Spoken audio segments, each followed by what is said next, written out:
네, 오늘부터 새로운 말씀 시리즈가 시작됩니다. 7월, 8월 두 달 동안 믿음의 조상들, 믿음의 원리들 2 하나님 마음에 합한 자라는 시리즈 제목으로 말씀 나누겠습니다.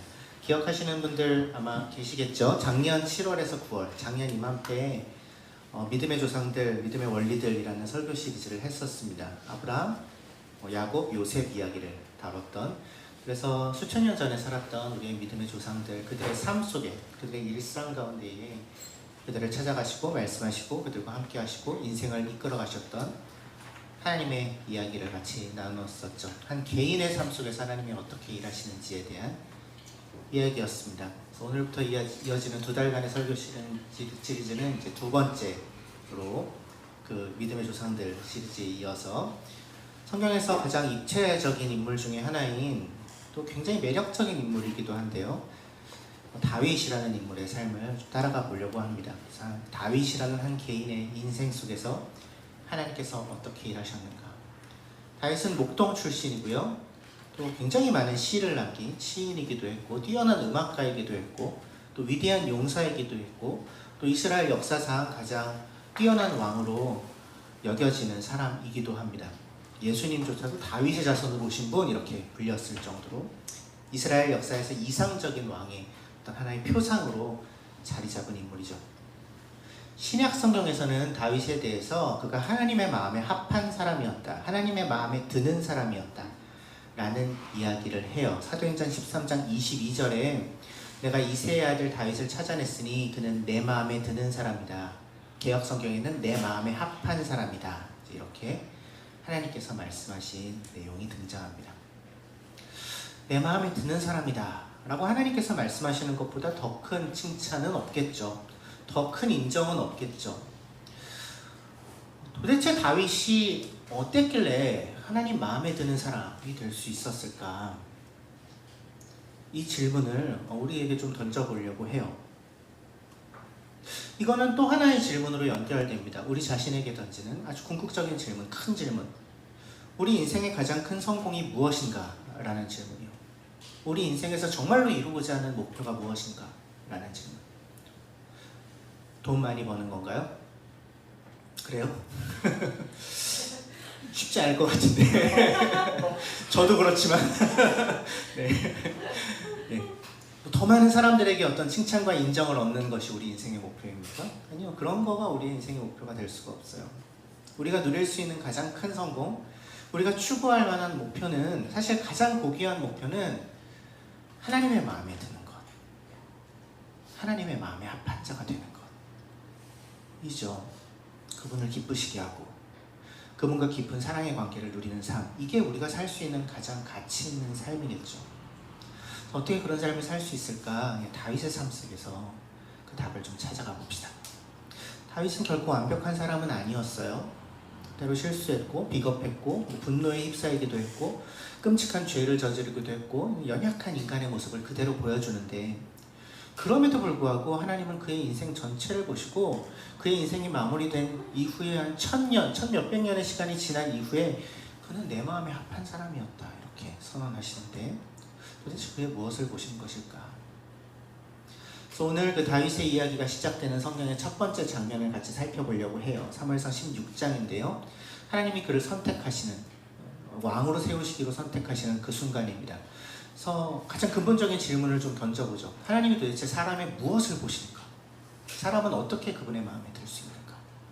주님이 어떤 모습을 보시기에 누군가를 그분의 마음에 든다라고 말씀하시는가? 같이 한번 보죠. 사무엘상 16장 1절부터 13절까지 강의 안에 있는 대로 제가 2, 3절은 좀 생략을 했는데 쭉 같이 읽도록 하겠습니다. 시작. 주님께서 사무엘에게 말씀하셨다. 사울이 다시는 이스라엘을 다스리지 못하도록 내가 이미 그를 버렸는데 너는 언제까지 사울 때문에 괴로워할 것이냐? 너는 어서 뿔병에 기름을 채워가지고 길을 떠나 베들레헴 사람 이새에게로 가거라. 내가 이미 그의 아들 가운데서 왕이 될 사람을 한 명 골라보았다. 사무엘이 주께서 시키신 대로 하여 베들레헴에 이르니 그 성읍의 장로들이 떨면서 나와 맞으며 물었다. 좋은 일로 오시는 겁니까? 사무엘이 대답하였다. 그렇소, 좋은 일이요. 나는 주께 희생 제물을 바치러 왔소. 여러분은 몸을 성결하게 한 뒤에 나와 함께 제사를 드리러 갑시다. 그런 다음에 사무엘은 이새와 그의 아들들만은 자기가 직접 성결하게 한 뒤에 제사에 초청하였다. 그들이 왔을 때 사무엘은 엘리압을 보고 속으로 주께서 기름 부어 세우시려는 사람이 정말 주 앞에 나와 섰구나 하고 생각하였다.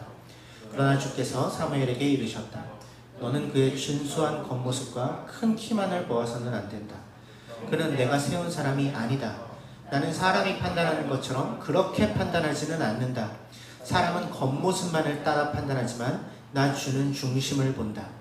다음으로 이새가 아비나답을 불러 사무엘 앞으로 지나가게 하였다. 그러나 사무엘은 이 아들도 주께서 뽑으신 사람이 아니라고 하였다. 이번에는 이새가 산마를 지나가게 하였으나 사무엘은 이 아들도 주께서 뽑으신 사람이 아니라고 하였다. 이런 식으로 이새가 자기 아들 7을 모두 사무엘 앞으로 지나가게 하였으나 사무엘은 이새에게 주께서는 이 아들들 가운데 어느 하나도 뽑지 않으셨소 하고 말하였다. 사무엘이 이새에게 아들들이 다 온 겁니까? 하고 물으니 이새가 대답하였다. 막내가 남아있기는 합니다만 지금 양떼를 치러 나가고 없습니다. 사무엘이 이새에게 말하였다. 어서 사람을 보내어 데려오시오. 그가 이곳에 오기 전에는 제물을 바치지 않겠소. 그래서 이새가 사람을 보내어 막내 아들을 데려왔다. 그는 눈이 아름답고 외모도 준수한 홍안의 소년이었다. 주께서 말씀하셨다. 바로 이 사람이다. 어서 그에게 기름을 부어라. 사무엘이 기름이 담긴 뿔병을 들고 그의 형들이 둘러선 가운데서 다윗에게 기름을 부었다. 그러자 주의 영이 그날부터 계속 다윗을 감동시켰다. 사무엘은 거기에서 떠나 라마로 돌아갔다. 오늘 말씀이 이제 나온 사무엘상 16장의 상황은 굉장히 깊은 슬픔과 좌절이 있는 상황입니다. 이스라엘의 첫 번째 왕이 사울이죠. 사울이 백성들이 우리에게도 왕을 세워주십시오라고 이제 사무엘에게 요구하면서 세워진 왕이었고요. 사울은 왕다운 어떤 용모를 갖춘 사람으로 묘사가 되어 있어요. 키도 크고 외모도 출중한 사람이었고, 그리고 앞장서서 뭔가 나가서 싸워서 이길 만큼 뭔가 능력이 있는 사람이기도 했습니다. 하지만 결정적인 순간에 사울이 하나님께 불순종해요. 이 이야기는 우리가 수련의 어간에 좀 다시 다룰 텐데, 그 사울의 불순종의 이야기가 사실 2번 정도 불순종을 하는데, 그래서 이제 더 이상 네가 왕이 될 수 없다라고 하나님이 선언하시는 이야기가 오늘 얘기 바로 전장인 15장에 등장합니다. 15장이 이렇게 끝나요. 그 다음부터 사무엘은 사울 때문에 마음이 상하여 죽는 날까지 다시는 사울을 만나지 않았고, 주님께서도 사울을 이스라엘의 왕으로 세우신 것을 후회하셨다, 이렇게 끝납니다.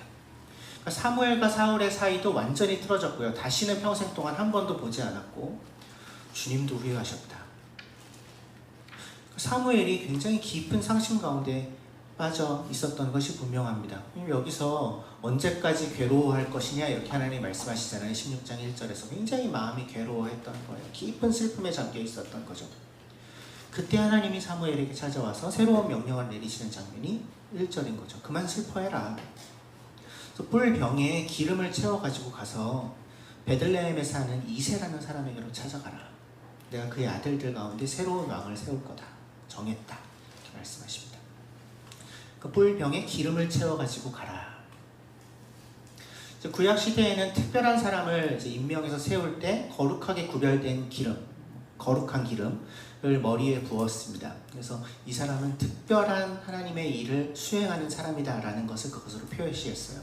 세 종류의 사람들에게 기름을 부었습니다. 왕, 그리고 선지자, 제사장. 이 세 종류의 사람들에게 기름을 부었어요. 기름을 붓는 것은 어노인티드 원, 기름 부음 받은 자, 뭐 이런 표현이 있죠. 기름을 특별하게 구별된 기름을 누군가의 머리에 붓는다는 것은 그 사람도 특별하게 구별된 거룩한 자다라는 의미입니다. 뿔병에 힘을 상징하는데, 뿔은 기름을 담아가지고 가라는 것은 이제 사울의 시대가 끝났고 더 이상 그래서 과거에 얽매이지 말고 내가 택한 새로운 왕을 세울 준비를 해서 베들레헴 이새의 집으로 가라라고 하나님 명령을 하시는 그런 장면인 거예요. 사무엘이 길을 떠나서 이제 베들레헴에 도착했죠. 근데 어떤 일이 일어나죠? 4절에 사무엘은 굉장히 존경받는 사람이었습니다. 이스라엘 백성 전체에게 하나님의 사람이라고 인정받는 사람이었고 굉장히 놀라운 이적들도 많이 행했던 사람이었어요. 근데 그런 사람이 갑자기 우리 동네에 나타난 거예요. 베들레헴 장로들 입장에서는 반응이 어떻죠? 어서 오세요! 이러지 않고 떨면서 나와 맞으며 물어봅니다. 첫 마디가 이거예요. 아유, 어르신 잘 지내셨습니까? 요즘 어떻게 뭐 건강은 어떠세요? 이게 아니고 좋은 일로 오신 겁니까? 어떤 느낌인지 알겠죠? 무서운 거예요, 이제 베들레헴 장로들은. 왜냐면 하나님의 사람이 어느 지역에 방문한다는 건 그 지역에 심판을 선고하는 일이 될 수도 있어요. 내가 이 지역을 이제 가만히 내버려 두지 않겠다. 여기에 하나님의 징벌이 내릴 것이다. 뭐 이런 선언이 있을 수도 있는 일이고, 또 당시에 이제 사무엘과 사울의 관계가 완전히 틀어져 있는 상황이었기 때문에 사무엘과 뭔가 연결되는 것, 사무엘이 방문하는 것은 정치적으로 좀 곤란한 상황에 처할 수도 있는 걸 좀 짐작해 볼 수 있습니다. 긴장감이 있습니다, 이 장로들에게는. 그래서 좋은 일로 오신 겁니까? 이렇게 물어보는 거죠. 사무엘이 그들에게 뭐라고 얘기하죠? 그렇소, 좋은 일이요. 나는 예배드리러 왔소. 나랑 같이 예배드립시다. 자기 본래 목적은 숨겨요. 사실은 하나님이 이렇게 하라고 시키셨는데 생략되어 있는 2, 3절에서 주님께 희생제물을 바치러 왔으니 좋은 일로 온 거니까 걱정하지 말고 이제 나랑 같이 예배드립시다. 이렇게 장로들을 초청합니다. 그런데 특별히 장로들과는 별개로 이새와 그의 아들들만은 직접 예배에 참여할 수 있도록 거룩하게 하는 의식을 직접 사무엘이 집례를 해서 제사에 오도록 했다라고 얘기하고 있죠. 그러니까 하나님의 관심이 그 집에 있다라는 것을 이제 보여주는 거죠. 그 모든 준비를 다 마치고 이새와 그의 아들들이 사무엘 앞에 섰습니다. 장남 엘리압이 들어섭니다. 엘리압이 딱 나타났습니다. 사무엘이 속으로 생각해요. 뭐라고 생각해요? 와, 주께서 기름 부으시려고 하는 사람이 정말 주 앞에 나와 섰구나. 한눈에 딱 보자마자 와, 이 사람인가 보다. 하나님이 새로 세우시려는 왕이 이 사람인가 보다. 왜 그랬을까요? 잘생겼을 거예요. 키도 컸을 거예요. 뻔하죠. 왕의 풍모를 갖추고 있었겠죠. 그런 사람들이 있잖아요. 저 사람은 그러니까 왕이 될 상인 사람들이 있잖아요. 그렇죠? 갑자기 그 장면이 관상에서 그 이정재 등장씬 나오는데 왕이 될 상인 사람들이 있잖아요. 저 사람은 뭔가 한가닥 하겠는데 이런 사람. 그런 외양을 갖추고 있었던 것이 분명하죠. 이 사람이면은 백성들의 마음을 한 번에 사로잡을 수 있을 것 같은데 스타성이 있는데 아마 그렇게 느꼈겠죠. 바로 그것이 사람들이 누군가를 평가하는 기준이죠. 대부분의 사람들은 누군가의 인상적인 외모나 화려한 언변이나 사람을 끄는 어떤 카리스마나 이런 것들에 쉽게 마음을 빼앗깁니다. 그러니까 위대한 선지자인 하나님의 사람인 사무엘조차 이 함정에서 벗어나지 못하고 있는 모습을 우리는 보는 거예요. 이 강력한 힘, 보여지는 것이 드러내주는 힘, 거기에 그냥 쑥 빠져들어간 모습이 보이는 거죠. 뒤에 하나님께서 사람은 겉모습만을 따라 판단하지만 나 주는 중심을 본다 이렇게 말씀하시는데 7절에 물론 여기에서 핵심은 이제 하나님이 중심을 보신다는 이야기인데 사실 그 앞도 되게 중요해요. 사람은 겉모습을 따라서 판단한다. 근데 우리는 그래요. 눈에 보이는 것, 외모, 우리가 갖추고 있는 어떤 외적인 조건들 이런 걸 가지고 사람을 평가하는 그런 세상 속에서 우리도 살고 있고 우리도 그런 기준으로 누군가를 평가하는 게 참 익숙하죠. 그래서 그런 외적인 조건을 갖추는 게 경쟁력이다. 이렇게 어떤 포장하는 세상 속에서 우리는 살아갑니다.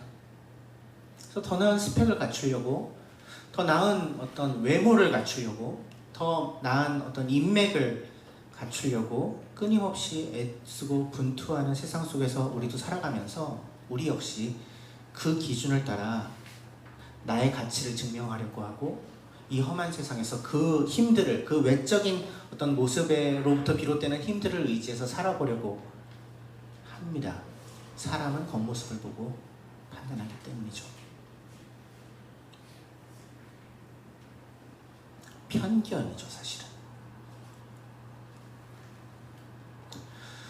사무엘이 엘리압의 외모를 보고 바로 이 사람이구나, 하나님이 택하신 왕이 될 사람이구나 이렇게 섣부르게 판단해버린 이 실수는 가벼운 것은 아닙니다. 오늘날 우리에게도 너무 익숙한 외모지상주의, 또는 지난주 설교에서 언급했던 화려한 이력서를 만들어내는 삶, 이건 세상의 가치관이 만들어낸 깊은 편견이기 때문에 그래요. 사무엘의 생각은 지금 어떤 거예요? 왕이 된다는 것은 그냥 정치적인 지도자가 되는 게 아니라 하나님께서 맡기시는 일, 그분의 백성을 대신해서 다스리는 권한을 받는 게 이스라엘의 왕의 자리잖아요. 하나님의 일을 앞장서서 수행하는 사람이 왕이에요. 사무엘이 지금 세우려고 하는 사람이에요. 근데 어떤 생각을 가지고 있는 거예요? 하나님의 일도 이왕이면 외모도 좀 뛰어나고 능력도 좀 있어 보이고 조건도 좀 괜찮은 사람이 해야 더 잘 되지 않겠어? 이런 생각이 사무엘 안에서 발동을 하는 거죠. 우리 안에도 그런 생각들이 또 깔려있죠. 편견들이 작동합니다. 이 편견의 칼날이 두 가지 방향으로 향해요. 첫째는 나 자신을 향합니다. 끊임없이 우리는 나 자신을 이 세상의 기준, 외적인 기준의 저울 위에 놓고 평가합니다. 나 너무 뭐가 없는데, 나 이룬 게 너무 없는데, 저 사람에 비하면 나 가진 게 너무 없는데, 너무 초라한데, 나 외모도 좀 별 볼 일 없는데, 내세울 만한 스펙도 없는데, 나 별 볼 일 없는 사람이네, 나 자격 미달이네.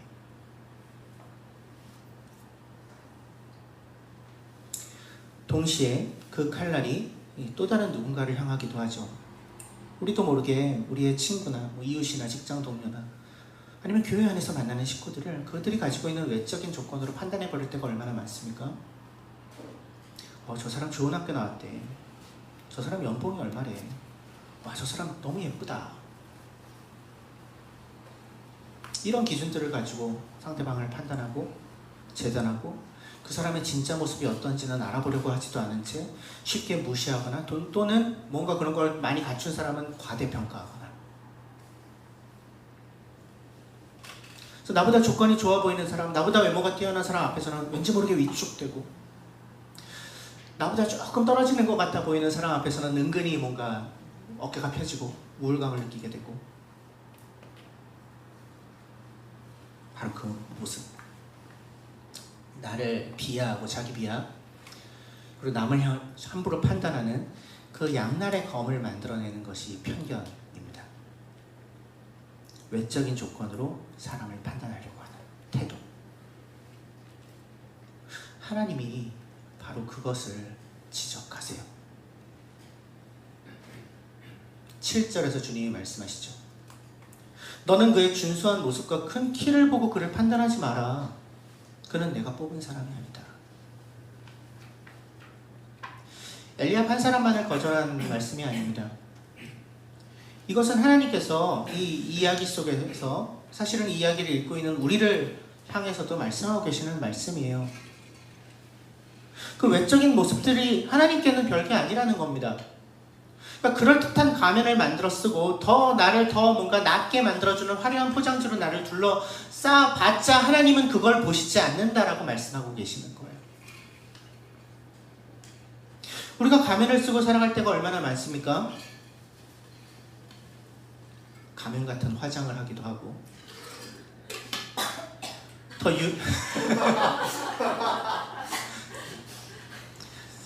유능해 보이려고, 실제보다 더 괜찮은 사람 같아 보이려고, 더 행복해 보이려고, 더 밝아 보이려고, 사람들이 나를 뭔가 더 좋아하게 만들어 보려고, 또 교회 안에서 뭔가 더 신앙이 좋아 보이려고 경건의 가면을 쓰고, 그 나의 약점과 나의 부끄러운 모습과 나의 실체를 가리기 위해 얼마나 많이 애를 씁니까? 나의 삶을 화려한 포장지로 둘러 포장해서 사람들 앞에 그냥 그럴듯하게 드러내 보이고 싶어 할 때가 얼마나 많나요? 근사한 모습으로 보여주고 싶을 때가 얼마나 많습니까? 그런데 하나님은 그 가면과 포장지를 단호하게 끊어내시는 거예요. 거절하시는 겁니다. 난 그거 안 봐.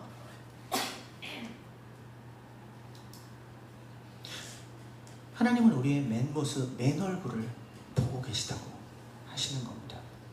그리고 그 연약함 그대로, 그 부족함 그대로, 때로는 추한 모습 그대로 그분 앞에 나를 드러내고 그 모습 그대로 그분이 나를 만나주시기를 원하신다고, 그 모습 그대로 나를 사랑하기 원하신다고 말씀하시는 것입니다.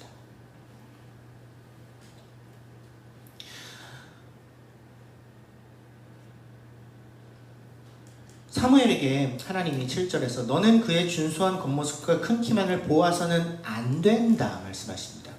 이 얘기는 무슨 의미예요? 하나님만 그렇게 외적으로 드러나는 것을 보지 않으시겠다는 말을 넘어서고 하나님의 사람은 하나님의 시선으로 또 다른 누군가를 볼 줄 알아야 된다는 이야기죠. 너는 그걸로 판단하면 안 돼. 우리에게도 그 말씀을 하십니다. 너는 그렇게 눈에 보이는 어떤 외적인 조건을 가지고 누군가를 판단하면 안 돼. 그건 너에게 어울리지 않는 거야. 너 자신이든 남이든. 너희도 이제부터는 그 세상에서 와! 감탄하는 그 기준 가지고 사람을 보지 말아야 하는 게 맞아. 내가 보는 것처럼, 내가 사람을 볼 때 보는 것처럼 너희도 사람의 진실, 중심을 보는 눈을 가져야 해. 새로운 기준, 새로운 눈, 새로운 삶의 방식으로 우리를 초대하고 계시는 것이죠.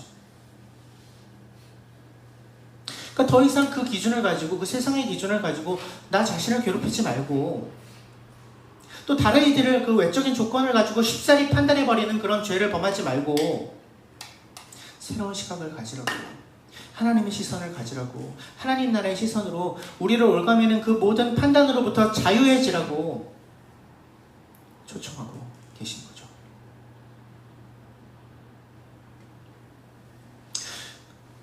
외적인 조건을 하나님이 보지 않으십니다. 사람의 외모를 하나님은 보지 않으세요. 그럼 뭘 보시죠? 7절 하반절이죠. 사람은 겉모습을 따지지만 나중은 중심을 본다. 중심은 히브리어로 레바브인데요.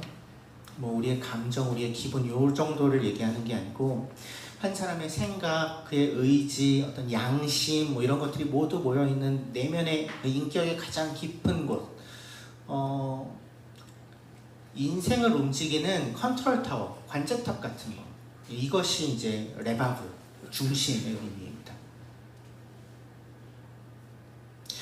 하나님은 바로 그 우리의 인생의 컨트롤 타워에서, 즉 많은 판단들이 이루어지고 나의 인생을 실제로 어떤 모습으로 이끌어가는 힘을 공급해주는 그 중심에서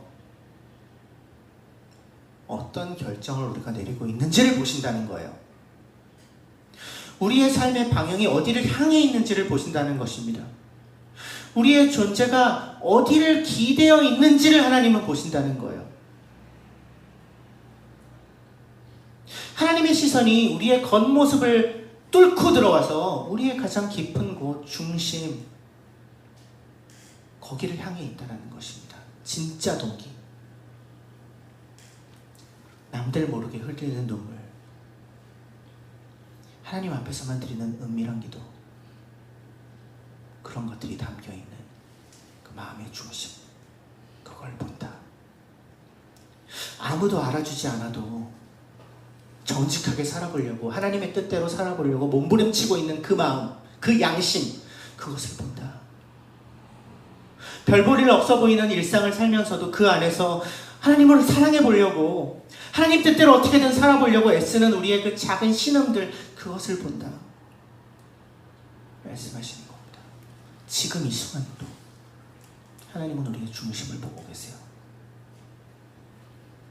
내가 스스로 외적인 걸 갖추지 못했기 때문에 나는 별 볼 일 없는 존재야 라고 여기고 있는 바로 그 순간에, 그 순간에도, 그 스스로를 판단하고 자기 비하의 늪에 빠져있는 바로 그때에도 하나님은 그런 내가 자기 비하를 하게 만들어내는 그 외적인 조건을 보지 않으시고 우리의 중심을 똑바로 보고 계신다.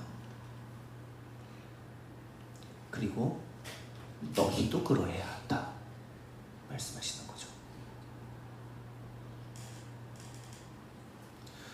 이것을 정말로 믿고 사는 사람들의 삶은 바뀔 수밖에 없습니다. 하나님이 외모가 아니라 중심을 보신다는 것을 정말로 믿는다면, 그리고 다른 존재가 아니라 그 하나님의 마음에 드는 사람으로 살고 싶다라는 열망이, 그 소망이 그 안에 있는 사람이라면, 더는 다른 사람들에게 보여주기 위해 더 멋진 가면, 더 화려한 포장지를 얻기 위해 에너지를 쏟는 삶을 살지 않아도 돼요. 그 어색한 가짜의 삶, 꾸밈 가득한 그런 삶에서 벗어날 수 있어요.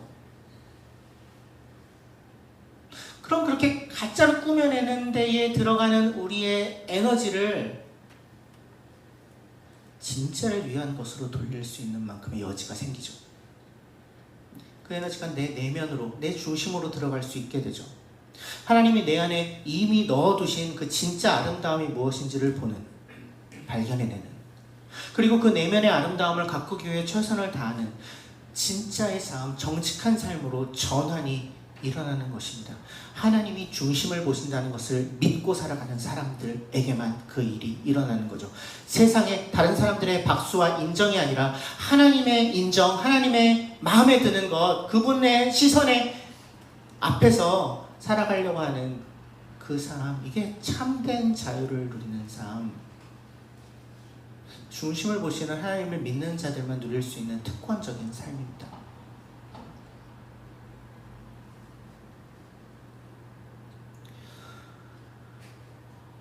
사무엘이 왔을 때, 베들레헴에 왔을 때 공개적으로 왜 왔다고 얘기했어요? 제사 드리러 왔어요, 이렇게 얘기했어요. 근데 제사에 이새와 그의 아들들을 초청했을 뿐만 아니라 직접 그들을 성별하게 해서 이제 제사를 드리게 하고, 또 이새의 아들들을 하나씩 자기 앞에 지나가게 하는 그 과정 속에서 아마도 이새는 눈치를 챘을 거예요. 적어도 이게 그냥 예배만 드리러 오신 게 아니네. 더 나아가서 8절과 9절에 반복되어 나오는데, 둘째 아들, 셋째 아들 이렇게 지나가죠. 아비나답, 삼마 아들 지나갈 때 이새에게 사무엘이 얘기해요. 이 아들도 주께서 뽑으시는 사람은 아닌 것 같네요. 주께서 뽑으신 사람. 아마 이새는 그 얘기를 듣고 이 자리는 보통 자리가 아니구나 알아챘을 겁니다. 하나님의 특별한 선택을 위한 자리구나.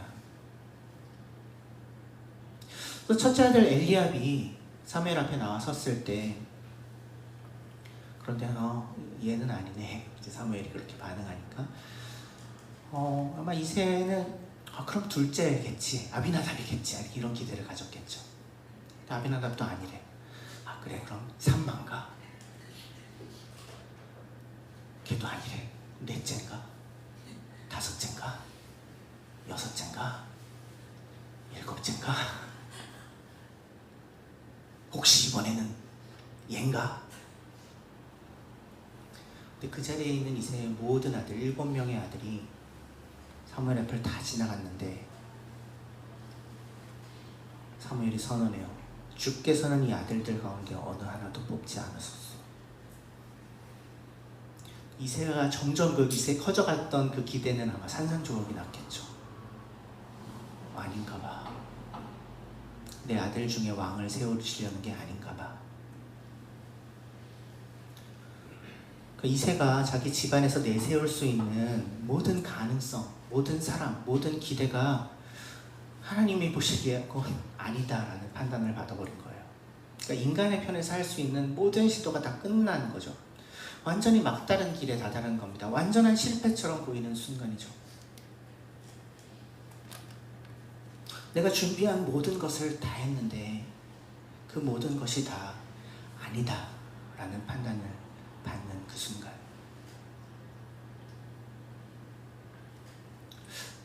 인생 속에서 그런 순간을 마주한 적이 있지 않으셨어요? 나는 최선을 다했는데, 할 수 있는 걸 다 한 것 같은데, 그 준비했던 모든 계획이 무산되고 굳게 믿었던 것들이 나를 배신하고 활짝 열려 있었던 것처럼 보였던 그 문이 내 눈앞에서 닫혀버리고 열심히 버스 정류장으로 뛰어갔지만 내 앞에서 버스가 떠나고, 그런 순간 우리도 묻게 되죠. 이새가 그랬을 것처럼 이게 끝인가? 내 손에 들린 모든 카드 다 썼는데 아무 일도 일어나지 않네. 그때의 좌절, 그때의 절망감, 인간적인 기대가 다 끝나는 바로 그 자리.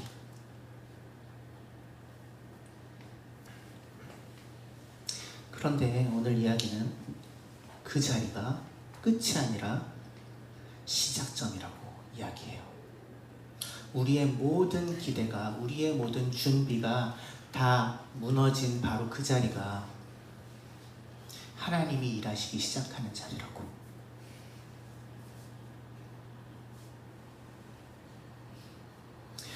하나님이 우리의 기대를 다 무너뜨리시는 경우들이 종종 있습니다. 우리의 준비를 다 무산시키실 때가 종종 있어요. 그리고 거기에서부터 하나님의 일을 시작하실 때가 꽤 많이 있습니다. 왜 그런 일을 하시죠? 지난주 설교에서 바울이 고백했던 것처럼, 바울에게 하나님이 말씀하셨던 것처럼 내 은혜가 내게 족하다. 나의 능력은 약한 데서 완전하게 된다. 그걸 알려주시기 위해 하나님의 능력이 우리의 약함과 우리의 부족함을 통하여서 온전해진다는 것을 가르쳐 주시기 위해, 우리의 가능성이 0이 되는 그 지점에서 하나님이 100으로 일하실 수 있다는 것을 드러내시기 위해, 우리의 무대가 완전히 막을 내린 이후에 하나님의 무대가 더 화려한 막이 열리게 된다는 것을 보여주시기 위해 하나님이 그런 일들을 하십니다. 그러니 사랑하는 여러분, 인간적인 기대가 다 끝나버리는 것 같은 순간을 마주하더라도 너무 많이 낙심하지는 마십시오. 그 자리가 실패의 자리로 끝나는 것이 아니라 하나님이 일하시는 거룩한 자리가 열리는 곳이 될 수 있습니다. 그 진짜 축복을 만나는 곳이 될 수 있어요. 이새는 좌절했을 것입니다. 이제 남은 게 없는데 아마 이렇게 생각했을 것이에요. 그 텅 빈 어떤 마음을 향해 사무엘이 마지막 질문을 던지죠. 아들들이 이게 전부입니까? 당신 아들이 다 온 거예요? 왜냐면 이새의 아들 중에 왕을 세우겠다고 하셨거든요, 이미 사무엘에게. 근데 얘까지가 마지막인데요, 이미 그랬을 테니까. 그래요? 더 없어요? 아들 남겨둔 아들 없어요? 뭐 이런 질문을 하는 거죠. 근데 이새가 대답해요. 사실은 막내가 있기는 한데 지금 양떼를 치고 있습니다. 들판에 있어요. 막내가 누구예요? 다윗이에요. 다윗은 들판에 있어요. 이 자리에 오지도 못했어요. 철저하게 소외되어 있어요, 다윗은. 글쎄요, 여러분 같았으면 어땠겠어요? 첫째 아들 아니래, 둘째 아들 아니래, 셋째 아들 아니래, 넷째 아들 아니래. 그쯤 되면 사람 보내서 좀 불러올 법하지 않아요, 여덟째도? 근데 그 순간까지 이새는 다윗을 염두에 안 두고 있어요. 왜 그랬을까요? 아마 다윗은 엘리야비를 보여줬던 그런 외모는 아니었나 봐요. 준수한 홍안의 소년이었다 얘기를 하기는 하지만 잘생겼던 것 같긴 하거든요.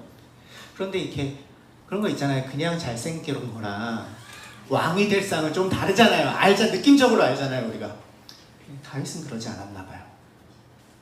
기골이 장대하거나 뭔가 사람들의 눈에 뜨는 특출난 재능이 있거나 이러지 않았던 것 같아요. 또는 뭐 아직 너무 어려서 뭔가 이렇게 하나님의 무슨 어떤 위대한 일을 그 선택을 하는 자리에는 거기에 올 급은 아니지 뭐 이렇게 판단했을지도 몰라요, 아버지가. 이 이새에게도 어떤 기준이 작동하고 있는 거예요? 세상의 기준, 외모의 기준, 외적인 기준, 편견이 작동하고 있는 거죠. 그런데 하나님의 선택은, 하나님의 시선은 어디를 향했습니까? 들판을 향해 있어요. 들판에서 양을 치고 있는 다윗에게 향해 있어요. 그 들판에서 다윗이 양만 치고 있었을까요? 아니요. 다윗은 양들을 돌볼 뿐만 아니라 그들을 지키기 위해서도 최선을 다했을 것이 분명해요. 그는 끊임없이 돌팔매질을 연습했을 거예요. 이후에 우리가 다음 주 설교에서 골리앗에 맞서 싸운 이야기를 할 텐데 한 방에 그 골리앗을 돌팔매로 쓰러뜨리죠. 그냥 나오지 않죠. 그런 실력은 끊임없이 갈고 닦아야 나오는 거죠. 들판에서 다윗은 끊임없이 자기를 훈련하고 있었을 거예요. 그 자기에게 맡겨진 양떼를 잘 지키기 위해서. 또 이후에 다윗이 보여주는 여러 재능 중에 또 하나 특출난 게 뭡니까? 돌팔매질 말고, 군사적 재능 말고 연주, 수금을 잘 타는 사람이었고, 그리고 그의 지금 다윗이 남겨준 가장 큰 결과물들이 뭐예요? 시죠. 시편의 수많은 그 노래를 짓는데도 뛰어났어요. 그냥 나와요, 그런 것들이? 수많은 습작을 통해서 시가 탄생하지 않아요? 수없이 많은 연습을 통해서 노래가 항상 만들어지지 않아요? 작곡하시는 분이 계시니까. 아마 들판에서 다윗은 그 일을 하고 있었을 것이 분명해요. 하나님을 찬양했을 거예요. 하나님을 생각했을 겁니다. 그러니까 하나님을 향한 그 아름다운 시들이 나올 수 있었던 것이겠죠. 그 들판에서 양들과 함께하는 그 고독한 그리고 굉장히 평범한 그 시간 속에서 그는 수금을 탔을 거예요. 하나님을 노래했을 겁니다. 훗날 이스라엘 백성들의 마음을 울리고 우리에게까지 전해져서 우리의 심령을 움직이는 그 아름다운 그의 노래들이 아마 그 들판에서 그가 드렸던 예배로부터 시작되었을 것입니다. 골리앗 사건으로부터 비롯된 그의 군사적인 재능 또한 그 들판에서 그 양떼들을 사나운 짐승들로부터 지키기 위해 매일같이 훈련했던 그 훈련으로부터 시작되었을 거예요. 들판은 다윗에게 단순히 일을 하는 장소가 아니었어요. 들판은 하나님을 만나는 예배의 장소였습니다. 들판은 다윗에게 미래를 준비하는 훈련의 장소였어요. 그 일상의 자리, 양을 치는 자리, 밥벌이를 하기 위해 가 있는 그 자리가 그렇게 묵묵하게 자신에게 주어진 일상을 살아가고 있는 그 자리가 한 사람을 빚어가는 자리가 되었던 것이고, 그렇게 성실하게 자기에게 주어진 일을 해나가는 한 소년의 마음의 중심을 하나님은 보고 계셨던 거죠. 들판의 목동을 하나님이 부르십니다. 아마 이새 앞에 사무엘 앞에 다윗이 불려왔을 때 뭐 깨끗이 씻지 않았겠죠. 막 양털과 막 뭐 그랬을 거예요. 온갖 것들이 막 지저분한 것들이 막 붙어 있는, 그리고 땀으로 막 범벅된, 뭐 달려왔을 게 분명할 거니까 그런 모습으로 왔을 겁니다. 근데 바로 그때 하나님 말씀하시죠. 바로 이 사람이다. 어서 그에게 기름을 부어라. 형들이 둘러서 있는 곳에서 사무엘이 다윗에게 기름을 붓습니다. 아마 그 자리에 있던 모든 사람들이 크게 놀랐을 거예요. 이새가 제일 놀랐을 거예요. 아마 가장 자격 없어 보였던 이 막내, 아버지조차도 후보라고 생각하지 않았던 이 소년이 하나님의 선택을 받아 다음 왕이 된다는 그 선택의 순간에 인간의 모든 기준, 외적인 기준, 어떤 서열, 이성적이고 합리적인 판단, 뭐 이런 것들이 다 무너져 내렸을 것입니다. 바로 이것이 하나님의 일이 시작되는 방식입니다. 화려한 무대가 아니에요. 잘 갖춰진 자리가 아닙니다. 아무도 주목하지 않는 삶의 현장, 일상의 자리, 들판에서 세상의 기준으로는 잊혀진 사람을 통해 하나님이 당신의 위대한 역사의 이야기를 써내려 가세요. 그리고 성경이 기록하죠. 주님의 영이 그날부터 다윗을 강하게 감쌌다. 이 얘기는 뭔가 신비로운 능력이 임해가지고 그날부터 막 왕으로서 막 자각을 하고 이런 얘기가 아니라, 주님의 영이 누군가를 감싼다는 건 어떤 의미예요? 주님의 임재를 깊이 경험하며 삶을 살아가게 되었다는 의미죠. 그게 제일 중요한 의미죠. 하나님께서 다윗을 그분과의 더 깊고 내밀한 친밀한 관계 속으로 초청하신 거예요. 그것이 주님의 영이 다윗을 감쌌다라는 것의 의미죠.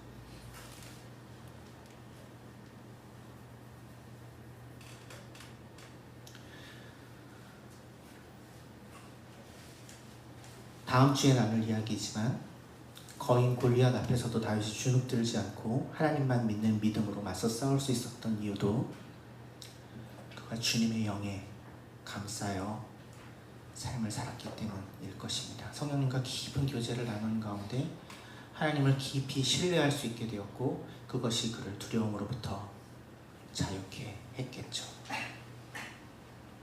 하나님이 누군가를 부르신다는 것은, 하나님이 누군가를 세우신다는 것은, 하나님이 누군가를 선택하신다는 것은 어떤 능력, 어떤 직분, 어떤 자리를 주시는 것이 중요한 것이 아니라 그분과 더 깊은 사랑의 관계로 우리를 초대하시는 것입니다.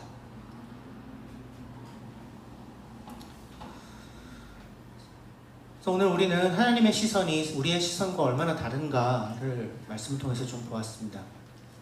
사무엘조차 엘리압에게, 그 화려한 외양을 가진 왕이 될 상을 가진 엘리압에게 주목해서 함정에 빠져버렸지만 하나님의 시선은 그를 지나쳐갔죠. 그래서 아무도 기대하지 않았던, 심지어 가족들도 그러리라고 생각하지 못했던 별 볼 일 없는 소년 목동 다윗에게 하나님의 시선이 머물렀죠. 하나님은 외모가 아닌 중심을 보시는 분이시기 때문에. 이 이야기는 3000여 전에 팔레스타인에서 살았던 다윗이라는 한 사람만의 이야기는 아닙니다. 이 이야기는 2025년 이곳에 서울이라는 땅에 살아가고 있는 사실 우리 모두의 이야기이기도 해요. 우리 중 많은 사람들이 지쳐 있습니다. 끝나지 않은 경쟁 세상 사회 속에서 우리는 지쳐 있고요. 그래서 온갖 포장재와 가면으로 나를 포장하는 삶에 지쳐 있고요. 괜찮은 척하는, 행복한 척하는 그 가면의 무게에 우리는 지쳐 있습니다. 우리 역시 세상의 기준 앞에서 자주 작아집니다. 더 나은 조건을 갖추지 못한 나 자신을 바라보면서 나는 자격 미달이야 라고 스스로를 비하할 때가 참 많습니다. 또는 다른 사람들에 대해서도 쉽게 그 사람을 겉모습만으로 판단하는 교만과 판단의 죄를 짓기도 합니다.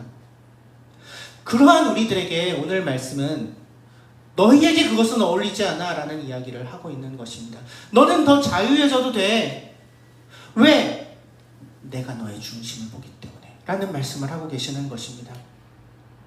그래서 너를 포장하려고 하는 그 모든 시도로부터 너는 자유해질 수 있어. 그걸 다 벗어 던져도 돼. 그래도 괜찮아.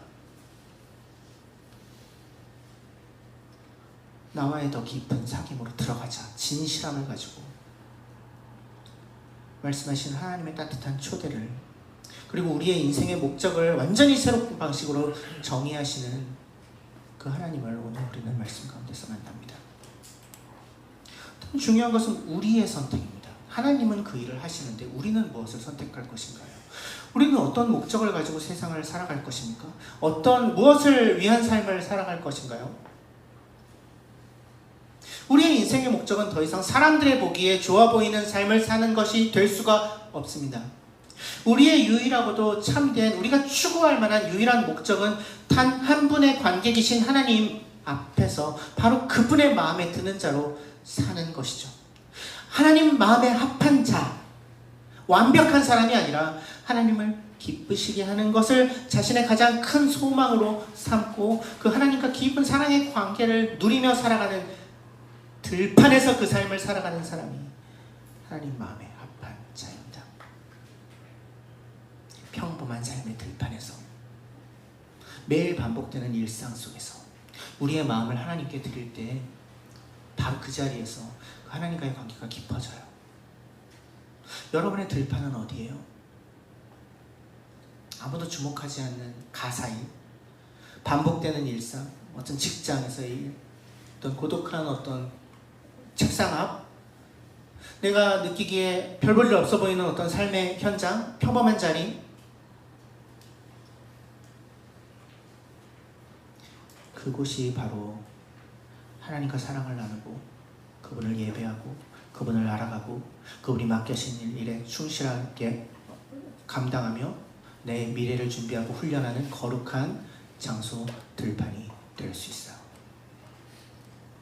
그 평범한 삶의 자리에서, 일상의 자리에서 하나님께 드리는 작은 신음소리 같은 기도를 하나님은 결코 놓치지 않으십니다. 정직하게 살아보려고 애쓰는, 하나님의 뜻에 걸맞는 삶을 살아보려고 분투하는 우리의 삶을 하나님은 그냥 놓치지 않으세요. 주님을 사랑해 보려는 그 작은 신음소리를 하나님은 절대 놓치지 않으십니다. 그분은 중심을 보시는 분이시니까.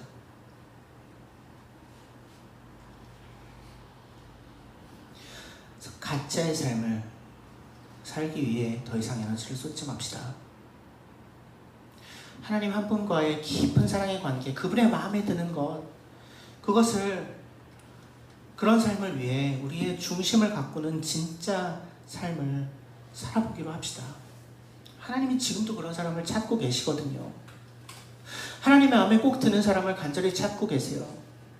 화려한 무대 위에서가 아니라 그 들판에서, 우리가 서 있는 그 들판에서 세상의 기준으로는 잊혀진 자 같고 때로는 스스로도 별 볼 일 없는 자처럼 여기는 바로 나를 통해 하나님은 그분의 위대한 이야기를 써내려가기를 원하세요.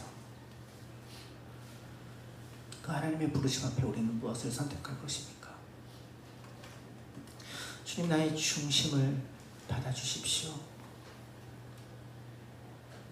사람의 눈이 아닌 주님의 마음에 합한 자로 살기를 원합니다. 라는 기도를 우리의 들판에서 드리는 이번 한 주 우리 모두의 삶이 되기를 간절히 소망합니다. 잠시 침묵하겠습니다.